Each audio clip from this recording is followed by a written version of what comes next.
I have been away for a long weekend at the islands visiting my sister, but while I was away, my dad has been walking the chickens instead of me. But the way I hear it, Cardi B has gone broody again.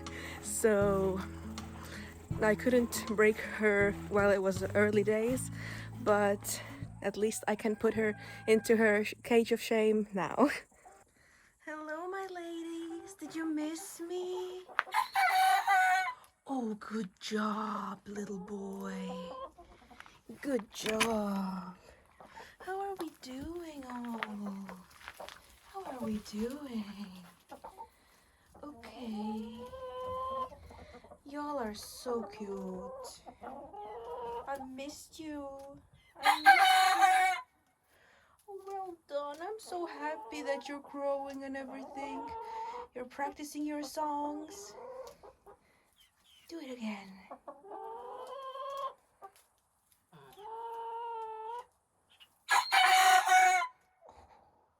Wow. It's getting so much better. But let's have a look at Cardi B. Cardi B, I hear you've been broody. What's up, girl? What is up? You're going outside. You're going outside.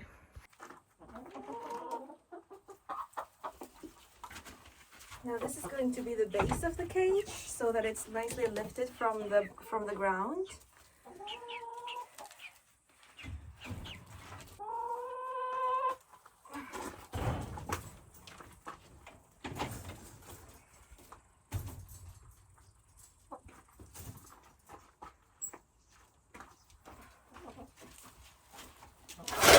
Oh my god.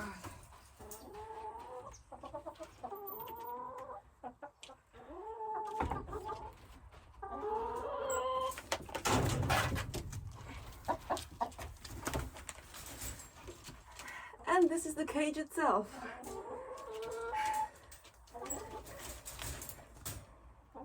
If you're new here, then this is how breaking a broody hen in this place works. We get a cage, then we put it on top of basically air so that it stands freely and the chicken can't get any extra heat under her belly. And I put the Cardi B, aka the broody hen, in there for as long as it takes for her to stop being broody and trying to hatch eggs instead of making them. And this has worked in the past for me. This is like the most extreme way that I have been breaking a broody, but it is effective. So let's get Cardi B and put her in the cage of shame. Now, Cardi B, do you remember this place? It's okay. You're okay. You're just going to live in here for a while. You're just going to live in here for a while. Yeah. You're okay. I'm gonna bring you food and water, okay? You just hang tight. See, Cardi B, I'm giving you food. Yeah, you're getting food. This is not for the others. This is the same feed you have inside. This is the same feed you have inside. Wow. And you're getting fresh water as well. See?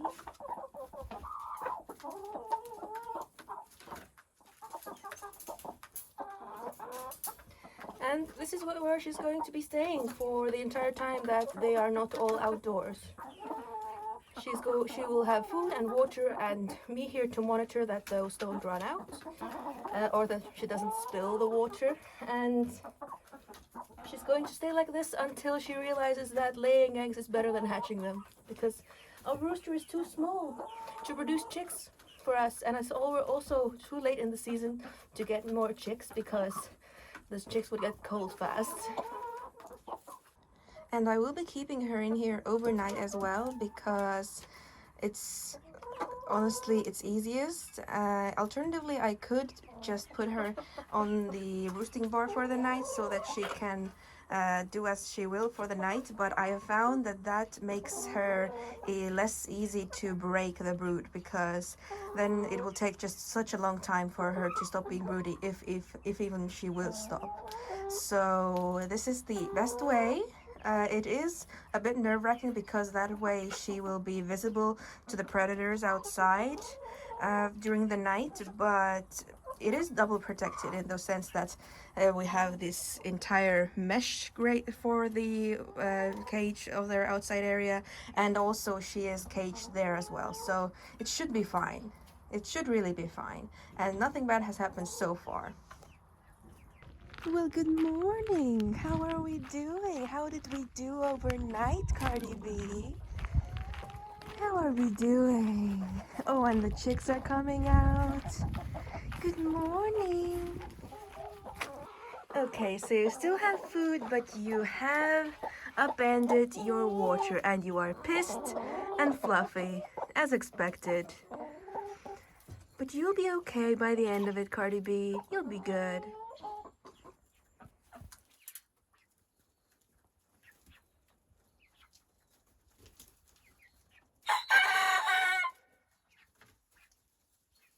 Now, because I've been gone for several days, my peppers are now all ready, and I have harvested a humongous, chungus amount of them.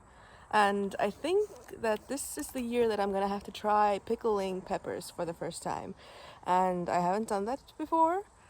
And let's see how it goes. Because I can't eat all of them. No one can. I actually weighed these and turns out that this is over 4 kilos of peppers. Now, if you're wondering why I'm starting by making a fire, it's because I want the peppers to be slightly charred on the outside so that I can take the skins off, and that the peppers can have the slightly charred flavor of the kind of peppers that I usually use. But I don't really know how the flavor of these peppers that I'm making today is going to be, because I have never made them before. And also I will be using a marinade instead of like a slightly salted brine or something, because I don't have a pressure canner. So I have to make sure that the marinade that I use is like salty and acidic enough so that it will be preserved and not dangerous for consumption. Yes.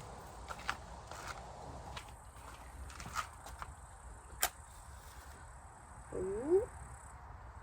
Oh, and I also don't have a gas stove. I have an electric stove, so I can't do it on the stove. And also, gas stoves kind of frighten me. Oh, yep, this is good. Well, it's going to take about an hour for this to become good coals, so I might as well get started on sterilizing the jars and making the marinade. Okay, this is looking nice and toasty.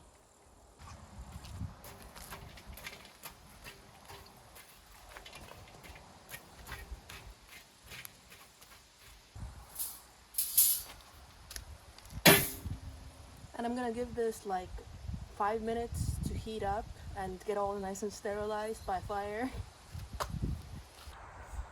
Okay, I guess it's time.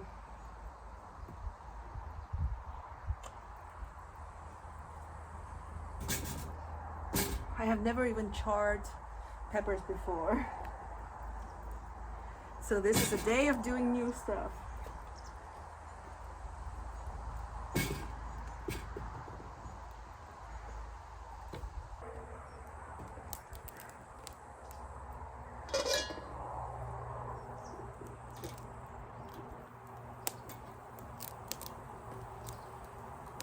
Ooh, it's happening.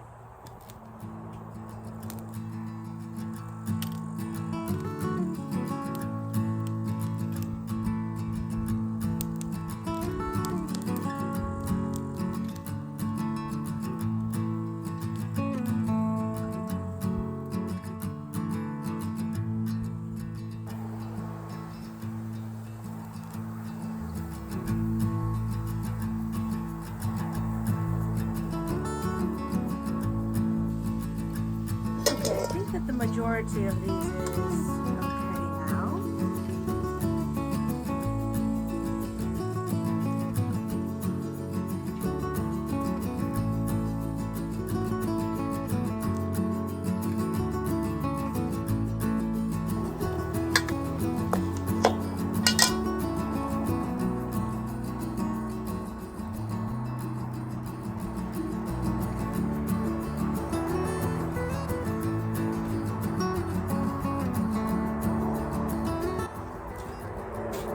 It would be a lot easier if I didn't have these wonky shapes, but that's what you get when you garden yourself.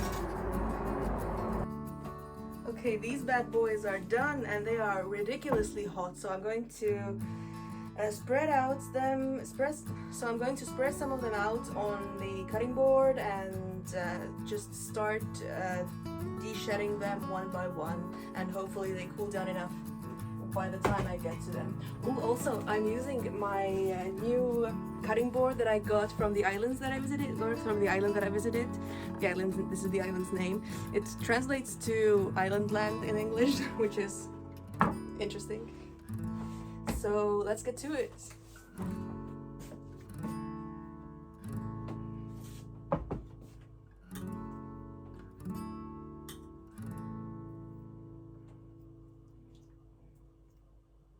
I don't know if they're supposed to be this mushy, but I don't know, that's what I've got to work with.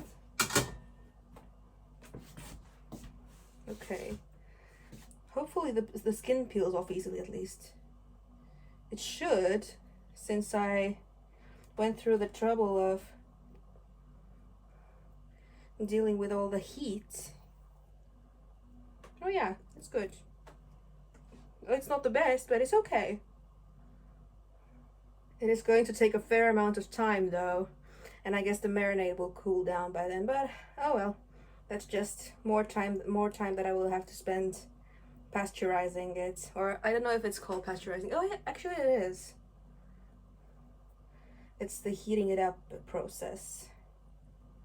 Okay, I have decided that the amount of time that it takes to peel just one single pepper is just not worth it. So I'm going to lazily peel them. I'm going to peel only the parts that will peel easily, and the rest is just going into the jars the way that it is. It might be funky tasting because of this, but I don't care. These peppers are getting jarred today, not in a week. Okay, I'm finally done with the first of many, many sheets of peppers. So I'm going to take out all of the seeds that are inside, and then I think I'm going to do two kinds of jars. The first kind is going to be just the whole, like whole peppers in the jar, but I think the longer peppers I'm going to be cutting in half because they're going to be too long for the jar otherwise. And the second kind is going to be like peppers cut into thinner strips so that I can use them in like sandwiches. I've read that people use pickled peppers on sandwiches. So yes, I'm gonna do that. Okay. Now these jars are fully sterilized. I have put them... Sorry, I can't speak when I am thinking it's so hard because I don't want to make the edges of the jars dirty. But because I have washed and then kept them in the oven at 200 degrees for 15 minutes until they're fully dry and piping hot, these jars are completely sterilized, and I can just jam the peppers in here and it will be fine. But considering how much of the volume I'm losing in the peppers, I don't think I'm going to need all 12 jars that I sterilized, so oops. But I mean, you live as you learn.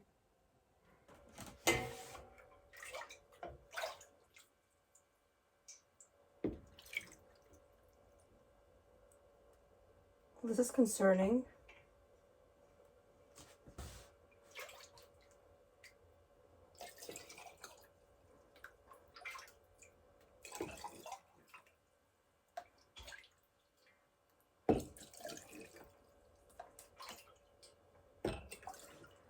Okay, so I started out with 4 jars of the various kinds of stuff, but now I'm thinking that I figured that these jars were too fully packed because they only fit like a teeny tiny amount of the marinade. So what I'm doing now is I have taken the jars pretty much apart, and I am adding a lot of brine to every jar so that I have 6 jars now. Which does mean that I'm going to have to pasteurize twice because my pot can only fit 4 jars at once. But that's okay because if these don't keep at all with this method of preservation, then it would be pointless anyway. So I'm going to fill these jars with the marinade completely. Also, I sort of gave up with keeping the edges of the jar clean. I'm just going to wipe it with vinegar later. And yes, I am exhausted, if you can't tell. And I have reduced 4 and more kilos of sweet peppers into 6 jars of pickled peppers. And now it's time to pasteurize them. And I still haven't even started dinner. So the way I pasteurize is I put the lids on very loosely, and then I put them into the pot that is full of water so that the water is at the same level as the marinade in the inside of the jars. And then I let the temperature of the water rise to about 80 to 90 degrees Celsius, and then I will keep them at that temperature for 20 minutes. So now that I have time and everything's pasteurizing, I have had time to reflect that there are several things that I would do differently if I were to do this a second time. A second time is not going to happen this year because I don't have that many peppers left anymore. Like because of the way that I grew them, they all sort of became ready to harvest at the same time. So the way that I would do this preservation of the peppers differently is that firstly I would remove the cores and seeds of all the peppers before I even would start charring them, because the way that I charred them, I found that the skins did come off very easily from the parts of the peppers that turned black, but because of the way that I charred them, not in like live fire, then I didn't get like fully black and charred peppers. So that is like the second thing that I would change, that I would try to change up the way that I char them, because the goal would be to get them fully blackened. And I guess the way that I would do that is that I would just take put the griddle onto the grill much earlier, so that I would be able to have like an open flame that I could put the peppers into, and so that the open flame would help more in getting a more even char on the peppers. So those are the 2 main things. And yeah, I hope that the peppers are going to preserve all right, because I did make the snap decision of taking out some peppers from the initial jars that I made and putting them into more jars so that they would be more loosely situated with all the marinade around them, and I hope that that will make them preserve better. Because I don't think that having an almost completely full jar of peppers and only putting like 1 large ladleful of marinade would have preserved at all. Like, I'm not sure. I don't know the exact prescriptions, like I don't know like the exact ways of how much you're supposed to fill the jars that you're going to be preserving. So I guess that's some reading that I had not done that I should do, so that will be number 3 of the things that I would change. But yes, I hope that you have enjoyed this chaotic attempt of homesteading, because that's homesteading, that's chaos. It is, yes, chaos. I am very tired, and now I have to make dinner, and I also need to check on Cardi B because she is still broody, and she needs to get her water and food in. So yes, bye, good night.